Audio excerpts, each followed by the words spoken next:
Good evening, everyone. We're back again. It's been 4 weeks, which was never really the plan. It was meant to be 3, but I don't know, somewhere along the way life's got a bit away from us. Welcome, good evening. Cat's Chats 88 Keys, I'm JP. Rather a special concert for you tonight in the sense that you'll be treated to some music that no human has ever heard before. Not as a performance anyway. I've been working on it obviously, and been working on it with the composer Paul Ibbotson, and my long-suffering housemates have been hearing snatches of it on and off for the last month or so. It's his piano sonata in 3 movements, composed over 3 months in 2019. It's, I guess, somewhat unusually for contemporary music, rooted firmly within sort of romantic classical tradition. It's very highly charged and emotional music, and I'm a big fan, so I'm very much looking forward to sharing it with you. We've got pretty much a full house, which is lovely. Katie's here, Andy's here, Bobby K, of course, is here. Working. Hello, Bobby. Gabby's here, of course. We've gone for a slightly American theme in look, if not music, tonight. And so Gabby especially looks like some kind of cattle rancher out of the Wild West. It's an absolute delight. We're planning a fire pit, fireworks, and possibly a burning of the effigy of Donald Trump later. Although I think we can all relate to the idea and the fact that that quite isn't going as smoothly as we'd hoped. And I think it's something we should all be as concerned about as COVID, if not more so. Before I play you the main meat of tonight's concert, I want to give you a little sneak preview to next week. So, we're back in lockdown, there's nothing to do, so I thought I'd bring the concerts back every week like we did in the first lockdown, all the way back in spring. This seems particularly reasonable, especially as I've just had such a large break from them. So next week I'm going to be bringing you Schumann's incredible set of miniatures, Kinderszenen, Scenes from Childhood. And the central piece of this is one that's become incredibly famous, more so than any of the others in the set, Trauma-Eyed Dreaming. And I just thought it was a little sneak preview. I might play it for you a bit now. It's incredibly short, incredibly touching. Schumann was probably the first composer, other than maybe in Beethoven's Bagatelles, to be able to capture a mood in such a short period of time. He was a literary man, he was the son of a bookseller, and so he'd always had this passion with the narrative and with the theatrical, hence the title of this set of pieces. And the way he manages to spin this line so we get the feeling of being lost in time and space. The same very short 2-note idea starts each phrase.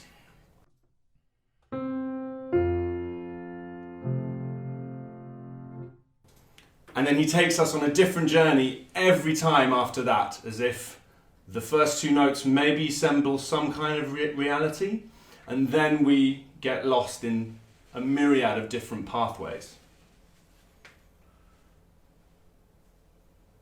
At the top of each of those journeys, if you like, at the top of each of those phrases, the music hangs and the music sits, and it always sits on a different chord. And I love the way that this is a great example of how music can manifest itself as physical gesture. And so as the line carries us upwards, we feel a sense of rising, and then once we sit at the top, music just hangs like a ball that's been thrown up in the air just before it starts to fall again. And then the music does fall again and comes back down to earth. Dreaming is such a powerfully evocative concept, and I think some of us are more in tune with it than others. Some people are massive dreamers, some people are not so much. Some people dream but don't act on those dreams because it's too scary or too overwhelming or whatever. I would like to dedicate this little nugget to someone who has been very much acting on his dreams in the last few weeks and has displayed incredible bravery and inspiration in so doing.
Yeah, it's good stuff. It's probably not the best prelude to the piece that follows, but that's okay. So the ideal world would have been to have Paul here. That was the plan. That was what I think I even teased you with at the end of last show. But, you know, we're in a global pandemic, so we'll have to make some sacrifices. So I've been in communion and been in conversation with him a lot about his work. Paul's an incredibly humble, unassuming guy. You would never guess, I think, from meeting him that he was gripped by such extrovert and powerful emotions. And he certainly has none of the affectation and often slightly distasteful qualities that composers can have.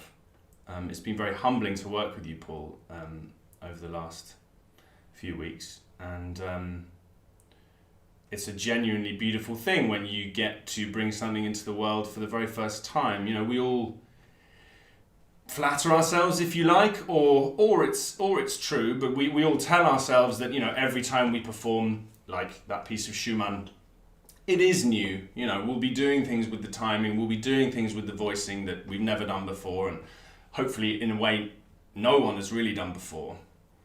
But obviously when you're playing music that was composed nearly 200 years ago, there's much less scope for that. And so the idea of bringing something into life that has only just been deemed fit for release by the creative force behind it is incredibly beautiful. It can be very daunting as well. And when Paul came round before lockdown, we worked a little bit on it together, and it's very scary playing the music for someone who's there, for the composer who's there. But actually, in a way, I like to think of it the other way round. Because Paul was there, I could converse with him, have a dialogue with him, and actually see how flexible a composer is. How, okay, at the time of writing, they've put certain ideas down on paper, but their opinion can change over time, and their opinion can certainly be influenced when working with different interpreters. And I think it would do us well as musicians to remember that when tackling and grappling with the music of the greats. You know, I think we have this perception of, you know, this Titan Beethoven or whoever looking over us when we play their music, and we allow ourselves to become kind of locked in an awestruck rigidity, a feeling that any departing from even the slightest detail that we perceive that he wanted in his score would be akin to heresy. And it was very, very refreshing in working with Paul to see just how much leeway there is, and actually, you know, how much it's a partnership. Because we need composers to produce great works of art that tell stories and move people, and composers need us to bring them to life and bring them off the page, and we can therefore bring different things to the party, if you like. Might just take you through very gently and quickly the general structure of the three movements. Paul was very clear that this is not overtly programmatic music. In fact, he specifically said that he writes a piece of music when he feels like he has enough material to cobble a story out of it, but he tries very much actually not to make it too overtly personal, so that there's enough space for the listener to take what they want from it, which I think is a lovely way of thinking of it. I mentioned that it was sort of deeply within a romantic classical tradition. It begins with a very foreboding, slow introduction full of gravitas, before we're unleashed into the full fire of the first movement.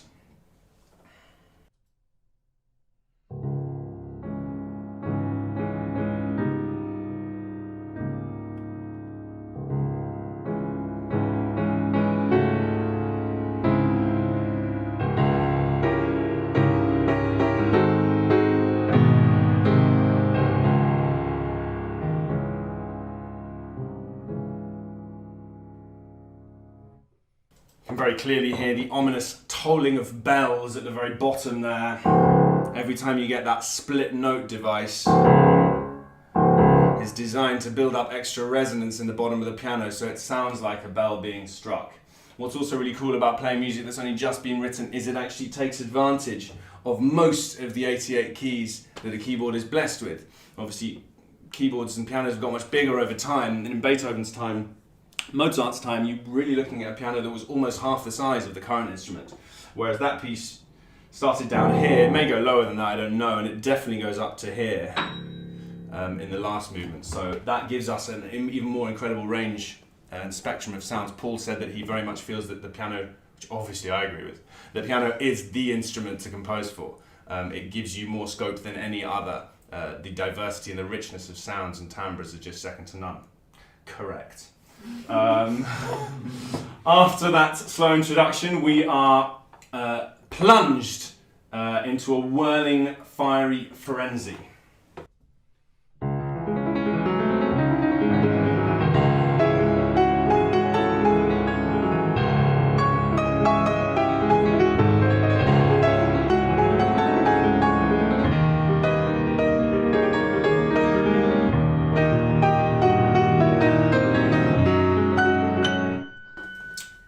Is that there's a real struggle. The left hand is doing these very, very fast, rushing passage work.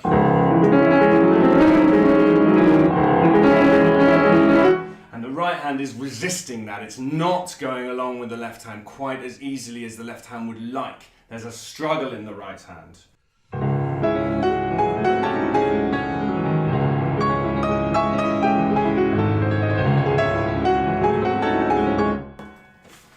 We have moments of respite, but the first movement is very much in that vein, which I think is so wonderful when set against the tranquility and beauty and stasis afforded us once the second movement starts. In music we talk about something called harmonic rhythm. That's how quickly the harmony is changing. So this is nothing to do with beats, this is nothing to do with what we normally think of rhythm as. This is just to do with how often the chords are changing. When chords are changing a lot, we feel that the music is quite active. When long periods of time go on under the same harmony, we feel like we are locked in this feeling of stasis. And this is what he achieves at the beginning of the second movement, albeit with some incredibly delicious, sumptuous chromaticism in the right hand.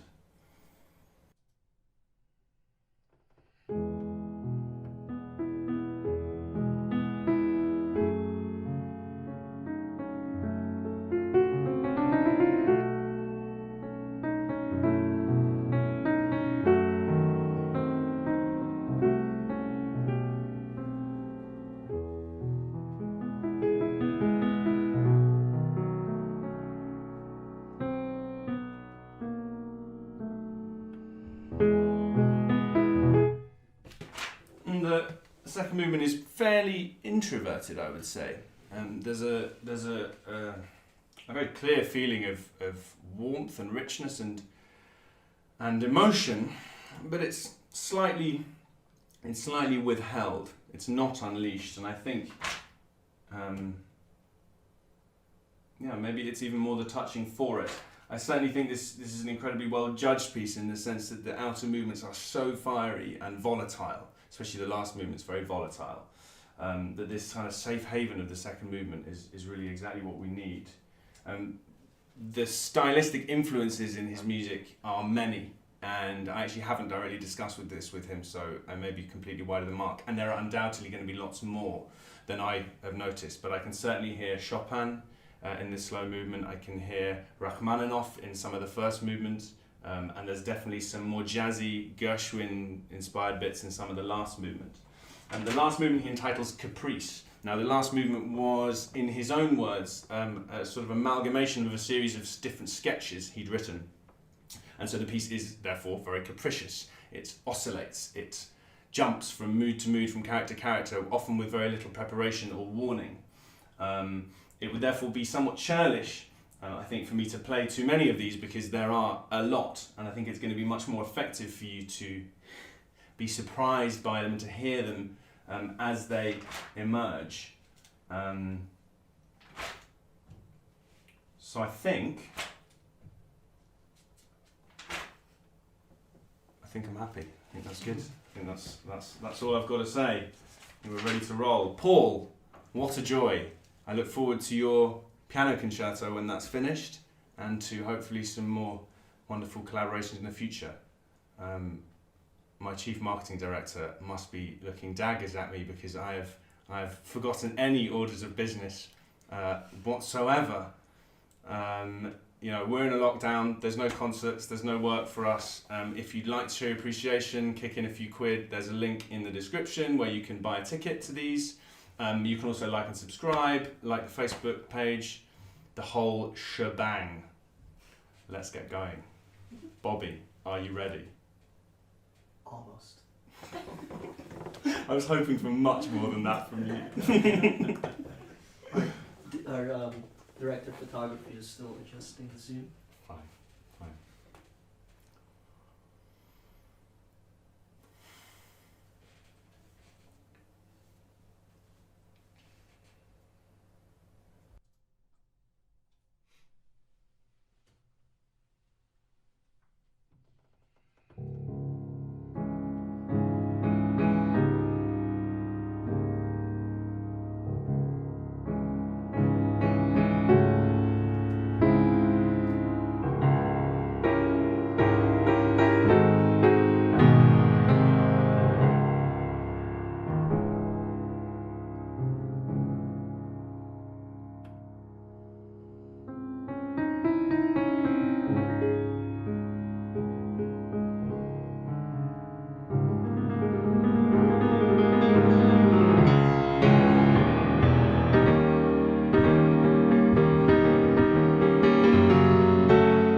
There we are.